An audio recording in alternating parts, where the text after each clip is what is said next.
Hello, I'm Sunny. The word of today is tea. In this video, I will teach you how to pronounce it, how to write it, and how to use it.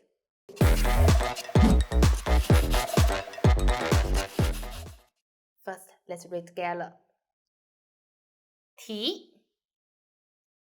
T. E. Together. T. T. Very good. Then second time.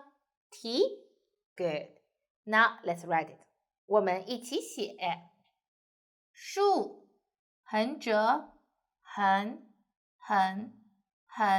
竖，横，撇，捺，横，撇，竖，横折，撇，点。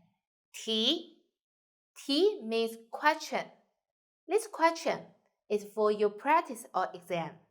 So the measure word for T should be like 到。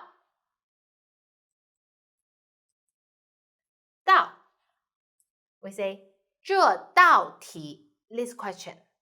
Sometimes you also can use 个. If you want to speak more like a native speaker, we use 到 as the measure word for T.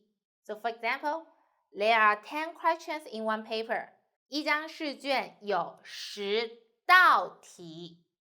Okay, that's all. If you like this video, please like and share it to your friends. Thanks for watching. See you next time. Bye bye.